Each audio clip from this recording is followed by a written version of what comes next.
Hi, welcome to HowtoDandD. My name is Fred Wheeler and today I want to talk about Dungeons and Dragons, and we're going to talk about knowledge checks for Dungeons and Dragons 5e. We're going to look at the problems with Dungeons and Dragons skill checks, particularly the knowledge check, and also I'm going to give you some solutions. I don't really care how people run their knowledge checks in their games.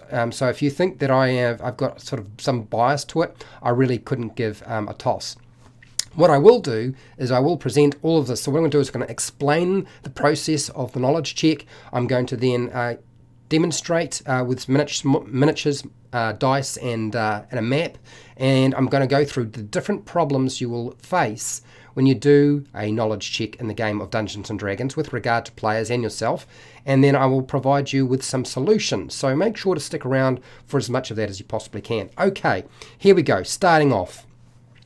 Dungeons & Dragons 5e suffers from the same problems older versions of the game have had to deal with. Essentially, the key thing is that players will metagame. That is just part and parcel. Now, if you get players and have players who do not metagame and they are always just playing in character and they don't use player knowledge rather than and impart that into their character and they're just using character knowledge when they're playing the game, great, then you won't need to worry about watching this video and you can go and watch something else. Then there's the other factor, and that is that dungeon masters are unsure what to do, or they fall into a trap. There's usually a trap, and these traps are laid by players with regard to the questions they ask and what they think they can get away with. Because remember, when you say that Dungeons and Dragons is a game, people tend to think that it's a game where you need to win or be successful. The concept of failure in Dungeons and Dragons is actually very hard for people to understand. A knowledge check can be of a range of different difficulties. So it goes from 5 through to 30, and in some cases you would not roll at all because it's too easy and you just give them the information, or it's too hard and you don't have them make a roll because they can't possibly know that information. So 5 would be very easy, 10 would be easy, 15 would be medium, then 20 is hard, 25 is very hard, 30 is near impossible, and therefore that's your range in terms of how you lay it out. Okay, there are a number of different skills that are sort of used in Dungeons & Dragons 5e, but knowledge checks fall into the intelligence ability check basket. It's like a big basket with a range of possible skills that have been detailed by the Dungeons & Dragons 5e game. That is Arcana, which is basically magic, information, and lore, and it can cover, not exclusively that, it can cover other things as well. Something like history covers historical events and lore as well. Investigation is where you're making deductions based on clues that you come across, and it can fall into other brackets dependent on what you need as a dungeon master. Nature is lore and information on terrain, plants, animals, and the nature of the world. And then religion is basically lore and information regarding deities or gods, rites, prayer, and some sort of symbolism around something that's religious or of a church-like or temple-like nature. So a whole lot of information. All of that is really easy to find. You just turn to page 177 through to about 178, and it details all of that in the player's handbook. Now, normally you set your DC or difficulty class in advance before the players have to make the roll. But in some situations, players will ask questions that you may not have prepared, and therefore you might have to make some stuff up on the fly. Now, when that happens, don't feel afraid that that's a problem. Just write down what you think would be sensible, and you can go number it 5, 10, 15, 20, 25, 30 if you really want, and then just make some bullet points along that. But if you're going to do something like that, make sure you have given them something else to do while you're writing up your stuff on the fly. But usually most of this is done ahead of time. Okay, so there are 3 major problems that tend to crop up with regard to making knowledge checks. And I'm going to use a sphinx and an old temple as a good example of how it sort of plays out. So here's my example. There's the sphinx, there's the party, and they're exploring this jungle temple or whatever you want to call it. And there's a whole lot of different things they might want to make knowledge checks on. They might want to make a knowledge check on what this, where the statue was made, how long it was, who made it. They want to make a knowledge check to try and figure out the riddle that the Sphinx has given them. Maybe that's what they're trying to use it for, or get themselves a clue. Maybe they need to make a knowledge check about the actual temple area so that they don't wind up in the wrong place. What was this altar used for? So we'll move this dice out of the way. What was the altar used for that's over here where all the blood is? What sort of blood is this? Is this humanoid blood? And there's a lot of different things. The forest area, what do I know about that forest area? So lots of different knowledge checks you can make. The very first problem that tends to happen when a knowledge check starts to get rolled and somebody suggests it is that everybody picks up their dice. And they all roll the dice, all wanting to make a knowledge check. Because if Bob can make a check and Sally can make a check, why can't I? And unfortunately, Dungeons & Dragons tends to embrace that concept. And so forth, that's actually made it more difficult for a lot of Dungeon Masters to get their head around. So how can I deal with that? Given that if I have something between 4 to 6 players at my table, the chances are that no matter what their modifier is, they're going to roll pretty good. They're not going to roll very low. They're going to get a pretty good score, and therefore somebody's going to be successful. So if I take 6 dice here and I roll them, I've got a 19. So somebody's got a 19. It won't matter what their modifier is. If they've got a 0, that's fine. If they've got a 1, they've now got themselves a 20 on their knowledge check, which means that the group is usually always going to be successful, or get not just successful, but they're going to get a really good score because everybody rolls the dice. So there is your problem. There's your first problem. So what a lot of players don't like, but Dungeon Masters do, and that is they will ask, only one person can make the knowledge check. That's it. One person rolls the dice and they make the knowledge check, nobody else. So that sort of reduces the number of dice rolls. That can be helpful. That's one way of doing it.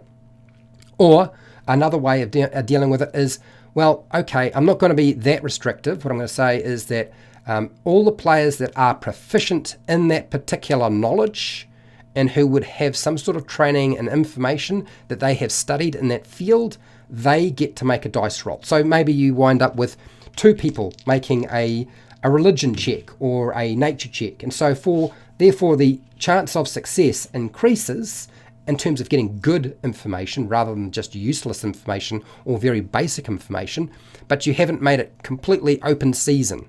Okay, so that's another way of dealing with it. Or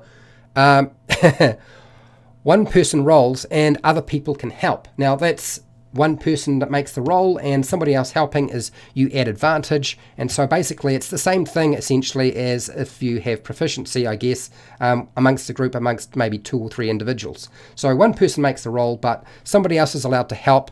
That might be because they are trained in that area, or they might not be trained in that area. That's up to you, and they get advantage on their dice roll. So they improve their chances, but it's not a free-for-all. So there's another way of dealing with it.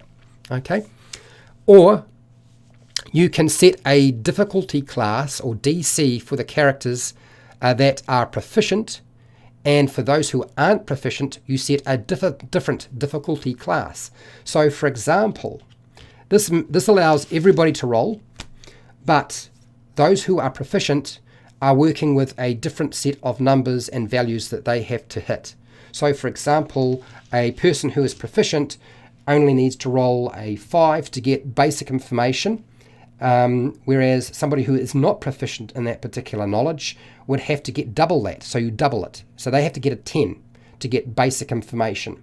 Whereas somebody who is proficient in, say, religion and knowledge and nature and sphinxes and so forth, if you're making a knowledge check on the Sphinx, then somebody who's proficient only really needs a 10 to get some reasonable information out of the Dungeon Master. But if you are not trained or not proficient, you have to get double that. That means you have to get a 20, which means it eliminates those people who are not proficient getting any information that would normally be like a 15, which is usually the sorts of numbers we're dealing with, and something like a 20 for somebody who's proficient, because somebody who is not proficient is having to roll double the value compared to somebody who is proficient. So there's another way of dealing with that particular problem, and so everybody gets to roll, but everybody's role is read differently by the Dungeon Master. So a tactic or strategy that you can use. Okay, so you've rolled your dice, you've got a score, and the player sees their dice roll, and this is where things become problematic. They want to roll again because they saw their dice roll, they know their modifier added to that's not very high, and they ask the Dungeon Master, look, can I roll the dice again? Because they want a better result. They know the dice score is going to be low, which means they're not likely to get any they're going to get poor information, or they will fail the check and not get the information that they want or need. Okay, so how do you deal with that? Well, your answer can be no rolling again ever. So no, you cannot roll the dice. You rolled an 8, you add your modifier, that is it, we're done.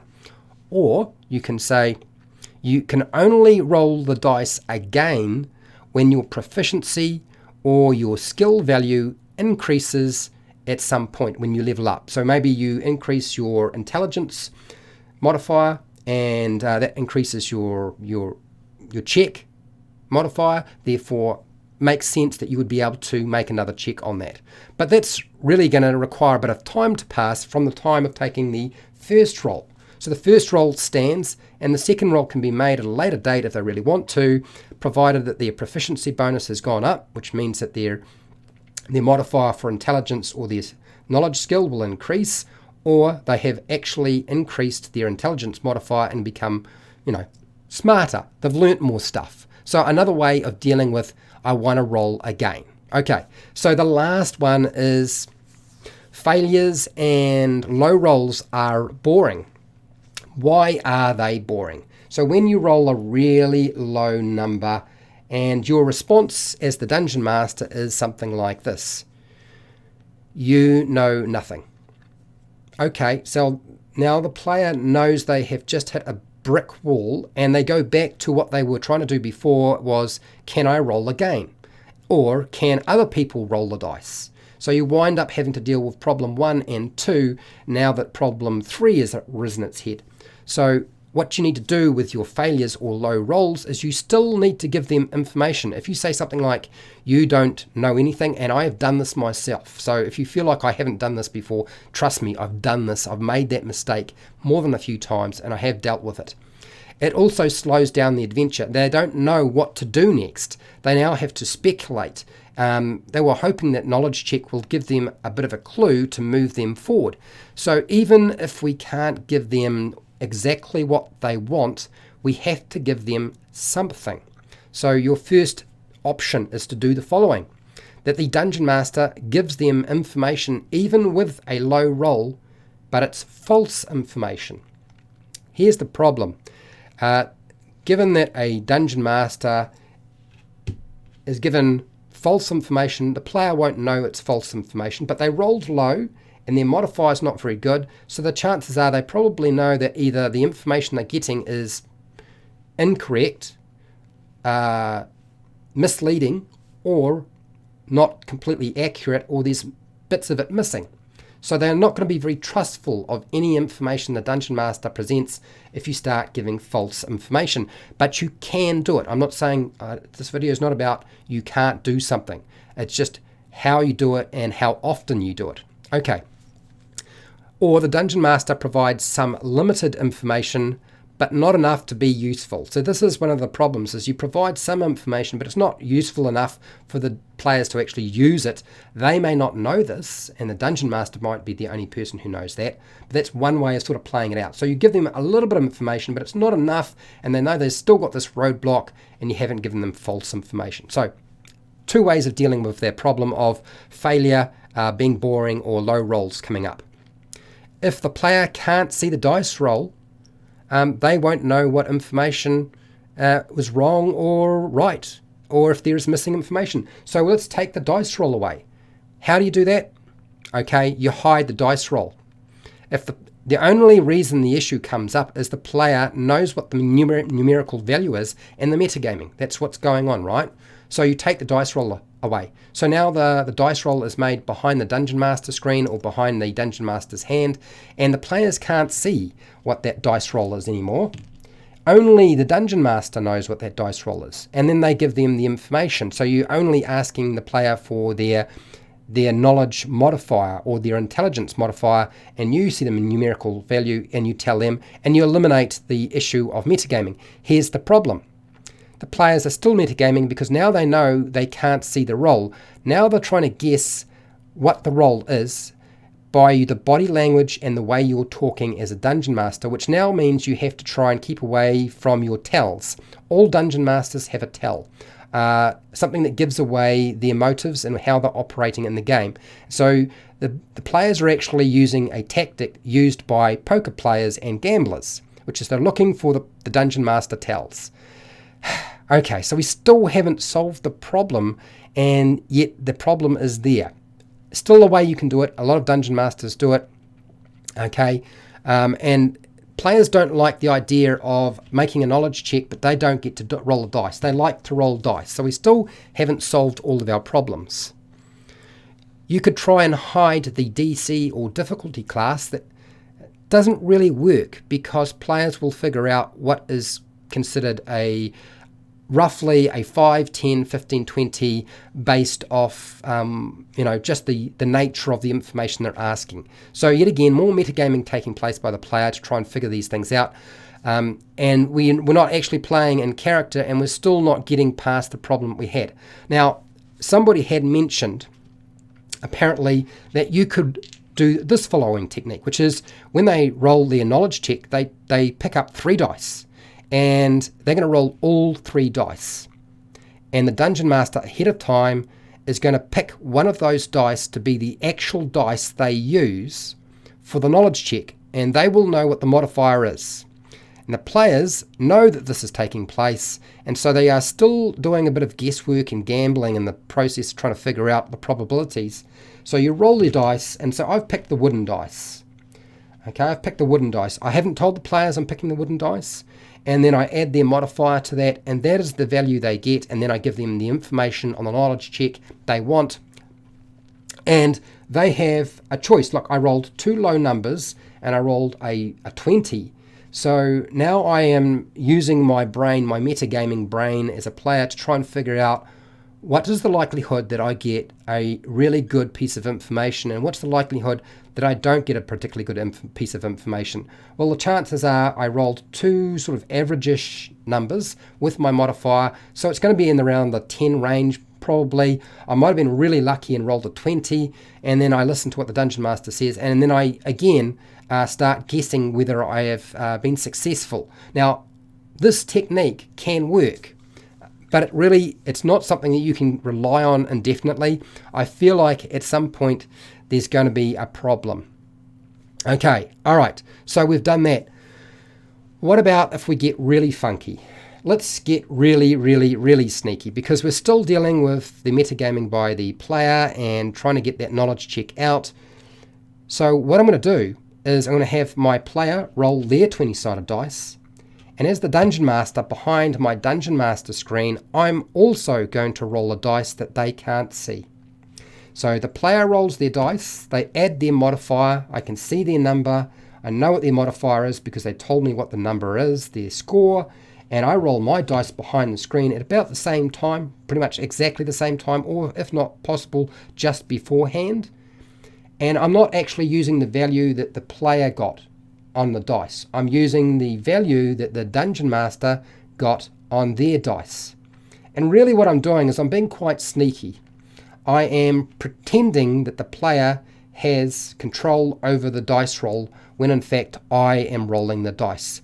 You are essentially hiding the dice roll in a way that looks like you're not hiding the dice roll. Now, whether you like that technique or method is really up to you. My suggestion to you is try all of these techniques and keep changing them constantly so that your players can't readapt to your techniques and methods of dealing with the metagaming of the knowledge check. You will never find a perfect method because people will always metagame, even those who think they are incapable of metagaming because they are such good role players at the table. Okay, so I have many videos for players and dungeon masters, which you are welcome to go and check out. Feel free to go and watch those. I have a Patreon page where you can go and buy, well, basically support my channel. And I give you access to all of the live streams unlisted and a whole bunch of other things, and you get priority on the things that I will make on my channel in terms of the content. I have affiliate links to the book depository and Amazon down in the description. I have a merch shelf now down on underneath my videos, and make sure to share, like, and subscribe. Hit the bell button to be notified when I am live and when I publish new videos. And hey, till next time, keep rolling those 20s.